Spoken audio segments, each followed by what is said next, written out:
जाए और वो समिति खेतिहर मजदूरों की एक माननीय सदस्य परेशानियों के बारे में यादव जी केंद्र को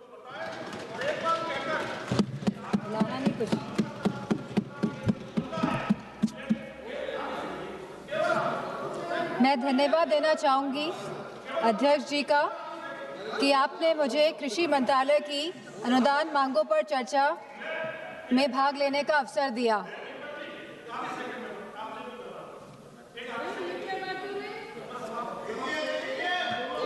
आपसे मांग करता हूं कि आलू पूरे देश भर के थालियों में जाता है, उसके बिना भोजन की कल्पना नहीं है। तो आलू के किसानों के लिए एक आलू का बोर्ड भी बनाया जाए और जो कोल्ड स्टोरेज में आलू जमा होता है उनके हमारे कोल्ड स्टोरेज वालों को बिजली पर बड़ी सब्सिडी दी जाए या घरेलू बिजली की तरह उनको भार दिया जाए और जो उनको भार दिया जाए। और मैं धन्यवाद देना चाहूंगी अध्यक्ष महोदय जी का, जिन्होंने मुझे कृषि मंत्रालय की अनुदान मांगों पर चर्चा में भाग लेने का अवसर दिया। भारत एक कृषि प्रधान देश है। हमारे किसान पूरे भारत का पोषण करते हैं, लेकिन दुख और तकलीफ की बात यह है कि जिस किसान के कंधे पर देश का बोझ है, आज वही किसान आय की अनिश्चितता, कर्ज और बढ़ती लागत से दबा जा रहा है। जो भूमिका बनाई जा रही है पूरे देश के लिए, वह बनाई जा रही है आत्मनिर्भर भारत के लिए। किसान हमारा सम्मान पा सके, समृद्ध हो सके, आगे बढ़ सके, लेकिन इस भूमिका के अनुरूप जो कार्य होना चाहिए, मुझे नहीं लगता कि भारतीय जनता पार्टी की सरकार वह कार्य कर पा रही है। जो वास्तविक तस्वीर है वो कुछ और ही दर्शाती है। देश की जीडीपी की दर जहां 6% से बढ़ रही है पिछले 2 दशकों से, वहीं किसान विकास दर लगभग 4% से संघर्ष कर रहा है। और फसल क्षेत्र जहां पे छोटा और सीमांत किसान निर्भर है, वो केवल 2% से रेंग रहा है। जहां सरकार ने वादा किया था कि किसानों की आय दुगनी कर देंगी, तो आज ये वादा आसमान छूने जैसा है। आज हमारे किसान भाइयों की आय केवल 8,000 से 10,000 रुपए तक प्रति माह सीमित रह गई है। और अगर हम फसल की खेती की वास्तविकता की बात करें तो यह आय केवल 3,800 रुपए प्रति माह तक सीमित रह गई है। जहां 46% देश की आबादी किसी कृषि क्षेत्र में है, वहीं आज हमारे किसान लगभग 50% किसान कर्ज में डूबा है। और पिछले 10 वर्षों में 10 लाख किसानों ने आत्महत्या करी है। ये अपने आप में ही सवाल उठाता है जो भूमिका सरकार ने तय की है आत्मनिर्भरता की, उसके ऊपर। और जहां ये सुसाइड्स, आत्महत्या लगातार बढ़ रही हैं, मेरी सरकार से मांग है कि जिस तरह आप बड़े बड़े कॉरपोरेट जगत के लोगों का कर्ज माफ करते हैं, जहां 16 लाख करोड़ का कर्ज माफ किया गया है कॉरपोरेट जगत के लोगों का, वही हम चाहते हैं कि आप हमारे किसान भाइयों का भी कर्ज पूरी तरह माफ करने का कार्य करें।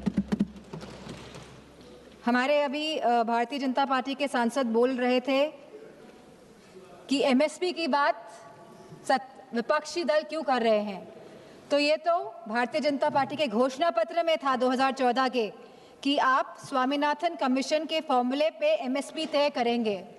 ये आपका वादा था देश की जनता के साथ, लेकिन आपने उस वादे को भी पूरा नहीं किया। आज हालत ये है कि सरकार एमएसपी तो घोषित करती है 23 फसलों की, लेकिन वास्तविक में जो खरीद करती है वो केवल गेहूं और चावल की करती है, और वो भी पूरी तरह ये सरकार नहीं कर पा रही है।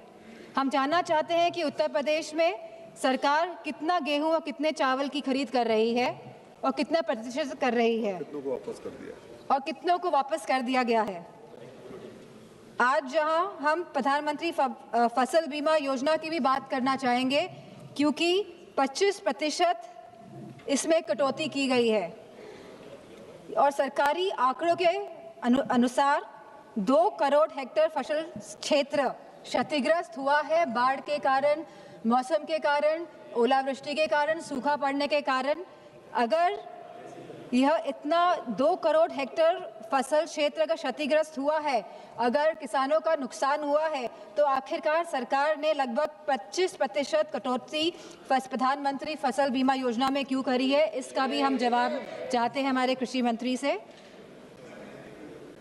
आज जहां आत्मनिर्भरता की बात हो रही है, हम लोग लगभग 20% निर्भर हैं आयात पे दालों को लेकर, और लगभग 70% खाद्य तेल को लेकर हम निर्भर हैं दूसरे देशों पर। तो हमारी मांग हमारे कृषि मंत्री से ये है कि दालों के लिए और तिलहनों के लिए MSP वो सुनिश्चित करें, जिससे कि हमारा देश वाकई में आत्मनिर्भर बने, हमारे किसान आत्मनिर्भर बने। बजट की अगर हम फिस्कल आर्किटेक्चर की बात करें, तो जहां पे कैपिटल इन्वेस्टमेंट और रेवेन्यू एक्सपेंडिचर में तालमेल होना चाहिए, तो वहीं पे देखा गया है कि पूरा का पूरा जोर और पूरी की पूरी ढलान जो है वो रेवेन्यू एक्सपेंडिचर की तरफ जा रही है। हम फर्टिलाइजर्स की बात करें आज, तो हम जानना चाहते हैं कि हमारा देश कितना निर्भर है दूसरे देशों पर फर्टिलाइजर्स के लिए, और ये हम इसलिए जानना चाहते हैं कि पिछले कुछ वर्षों में लगातार ये देखने को मिला है कि DAP की किल्लत हो रही है किसानों को। किसान लाइनों में खड़े हो रहे हैं, कालाबाजारी हो रही है DAP को लेकर, और जहां कालाबाजारी हो रही है वहीं किसानों को समय पे खाद नहीं मिल पा रही है, जिससे कि किसानों को नुकसान उठाना पड़ रहा है। इसी के साथ हम चाहते हैं कि जो इंडियन US ट्रेड डील हुई है उस पर बड़े विस्तार के साथ चर्चा हो इस सदन पे। ये बहुत ज़रूरी है कि पूरे विस्तार के साथ चर्चा हो, क्योंकि ये कहीं ट्रेड डील हमारे देश के किसानों के लिए ब्लंडर डील ना साबित हो। इसीलिए इसके लिए हम चाहते हैं कि इस पे चर्चा हो, किसान को पूरी तरह कहीं ये ट्रेड डील तबाह ना कर दे, क्योंकि इसमें देश के हर स्टेट्स का किसान इन्वॉल्व होगा, चाहे वो फल की खेती हो, चाहे वो हमारे सोयाबीन की खेती हो, चाहे वो आलू की खेती हो, और कहीं ना कहीं जिस तरह से डेयरी प्रोडक्ट्स हमारे मार्केट में आएंगे तो हमारे देश के किसान इससे प्रभावित होंगे। तो मेरी इस मांग को लेके भी कृषि मंत्री जी इस पे ध्यान दें कि हमारे देश के जो प्रोडक्ट्स हैं वो कैसे बाहर के प्रोडक्ट्स के साथ compete कर पाएंगे, जब USA की सरकार अपने किसानों के साथ खड़ी हुई है, तो हमारे देश की सरकार आखिर अपने किसानों के साथ क्यों नहीं खड़ी हुई है। हम जानना चाहते हैं कि उत्तर प्रदेश में भारतीय जनता पार्टी की सरकार ने भंडारण को लेके क्या व्यवस्थाएं करी हैं, ये और मंडियों को लेके क्या व्यवस्थाएं करी हैं, क्योंकि मेरी कॉन्स्टिट्यूंसी मैनपुरी है, और अभी कुछ एक हफ्ते पहले जहां पे मैनपुरी और आसपास के सभी ज़िले, चाहे वो फर्रुखाबाद हो, चाहे वो इटावा हो, चाहे वो एटा हो, चाहे वो कन्नौज हो, यहाँ पे आलू की बहुत बड़ी पैदावार होती है, और जहाँ लागत जो हमारे आलू में आती है प्रति क्विंटल ये 600 से 800 रुपये आती है, आज ये 100 रुपये का भी प्रति क्विंटल नहीं बिक पा रहा है। तो किसी तरह की सहायता हमारे आलू के किसानों के लिए हमारे कृषि मंत्री करेंगे। और जिस तरह हमारे इस क्षेत्र में लहसुन की खेती भी होती है और मूंगफली की भी खेती बड़े पैमाने में होती है, तो हम जानना चाहते हैं कि कोई भी एग्रो प्रोसेसिंग क्लस्टर मैनपुरी या आसपास के ज़िलों में कृषि मंत्री जी लगाएंगे या नहीं लगाएंगे, क्योंकि एग्रीकल्चरल इंफ्रास्ट्रक्चर जो फंड है वो केवल 910 करोड़ का है। तो हम जानना चाहते हैं कि उत्तर प्रदेश में इस सरकार द्वारा कितनी मंडियां लगेंगी, कितने एग्रो प्रोसेसिंग क्लस्टर लगाए जाएंगे, कितने कोल्ड स्टोरेजेस बनाए जाएंगे या भंडारण केंद्र बनाए जाएंगे। हम सभी जानते हैं। इसी के साथ मैं ये भी कहना चाहूँगी कि PM किसान संपदा योजना और फ्रूट प्रोसेसिंग की PLI स्कीम का ऑडिट अगर किया जाए तो पता चलता है कि मूल्य संवर्धन और सब्सिडी का सारा पैसा महाराष्ट्र और गुजरात के बड़े कॉर्पोरेट्स की जेब में जा रहा है। यूपी के इस विशाल कृषि हृदय को प्रोसेसिंग इंफ्रास्ट्रक्चर से जानबूझकर कहीं वंचित तो नहीं रखा जा रहा है।